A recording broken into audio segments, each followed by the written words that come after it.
حضرت ابو بکر صدیق رضی اللہ عنہ آخرت کے بارے میں اتنے فکر مند رہتے کہ کہا کرتے تھے کاش میں کسی مومن کے جسم کا بال ہوتا، مراد کیا کے حساب سے بچ جاتا۔ کبھی کہتے کاش میں کوئی درخت ہوتا جو کاٹ ڈالا جاتا اور لوگ اس کا پھل کھا جاتے، کاش میں گھاس ہوتا جسے جانور چر لیتے۔ ایسی ہی کیفیات عمر بن خطاب رضی اللہ عنہ کی تھی۔ ایک مرتبہ سورۃ طور کی تلاوت پڑھ رہے تھے، ایک دفعہ سورۃ طور کی تلاوت فرما رہے تھے، جب اس آیت پہ اترے نا پہنچے کہ ان عذاب ربک لواقع، تیرے رب کا عذاب واقع ہونے والا ہے، اتنا روئے کہ شدت سے گریہ کرنے کے جیسے بیمار ہو گئے اور لوگ عیادت کے لیے آتے رہے۔ فرمایا کرتے تھے کہ میں اس بات کو پسند کرتا ہوں کہ میں اس طرح نجات پا جاؤں کہ نہ اجر ملے اور نہ سزا۔ مراد کیا ہے؟ برابر پہ بات چھوٹ جائے۔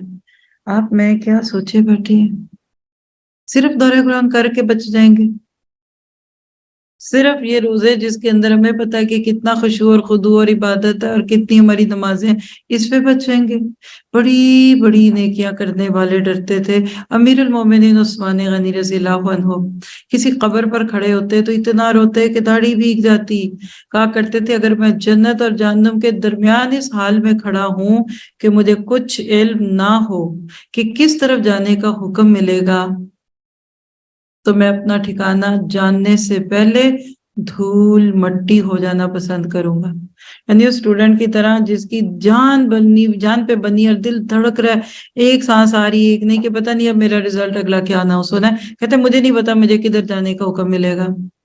حضرت علی رضی اللہ عنہ دنیا کے فتنے سے خوفزدہ رہتے تھے، کہتے تھے کہ لمبی امیدیں نہ لگاؤ، کیونکہ لمبی امیدیں لگانا اور نفس کے پیچھے چلنا یہ خرابی ہے، اس سے بچ جاؤ۔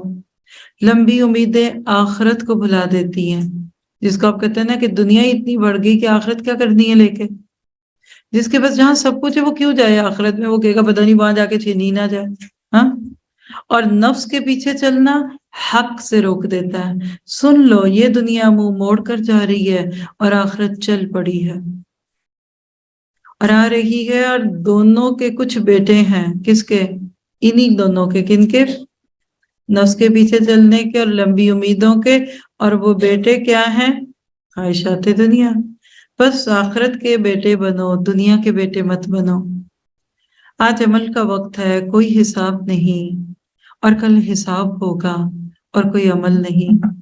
ابو دردہ فرمایا کرتے تھے کہ مجھے قیامت کے دن سب سے زیادہ ڈر اس بات کا ہے کہ مجھے یہ نہ کہہ دیا جائے کہ ابو دردہ یہ تو بتا کہ تو نے جو علم سیکھا تھا اس پر عمل کتنا کیا۔ ہم کہتے ہیں اور علم کتنا حاصل کیا، اگلا کورس کون سا کر رہے ہیں، اور کیا پڑھ رہے ہیں، اور کیا کر رہے ہیں۔ عمل کے ساتھ کریں تو بہت اچھا ہے، اور عمل کم ہے تو بھی کرے تاکہ عمل بڑھے۔ پھر کہتے ہیں کہ اگر تم لوگ جان لو کہ موت کے بعد تمہارا کن چیزوں سے واسطہ پڑنے والا ہے تو نہ مزے سے کھا پی سکو، نہ گھروں کے سائے میں داخل ہو سکو، بلکہ اپنے سینے پہ ہاتھ مارتے ہوئے کہتے اور اپنے اوپر روتے ہوئے بیابانوں میں نکل جاؤ گے، کاش میں کوئی درخت ہوتا جو کاٹ لیا جاتا اور جانور اسے کھا لیتے۔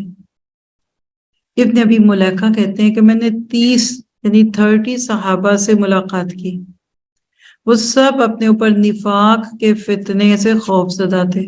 کوئی بھی یہ نہیں کہتا تھا کہ میرا ایمان جبرائیل اور میکائیل جیسا ہے۔ اور حسن بصری کہا کرتے تھے کہ نفاق سے وہ ڈرے گا جو مومن ہے، اور اس سے اطمینان میں وہی ہوگا جو خود منافق ہے۔ یہ ساری باتیں آپ امام ابن قیم کی کتاب ہے الجواب الکافی، آپ اس میں پڑھ لیجئے۔ بات اتنی ہے کہ ہمیں بھی فکر آخرت لگ جائے۔ تو صحابہ کرام میں اور ہم میں یہ بہت بڑا فرق تھا، اسی لیے ہم سے نیکی نہیں ہوتی، ہم غم میں پڑ جاتے ہیں کہ ہائے پتہ نہیں چھن گیا، پھر آگے کیا ہوگا۔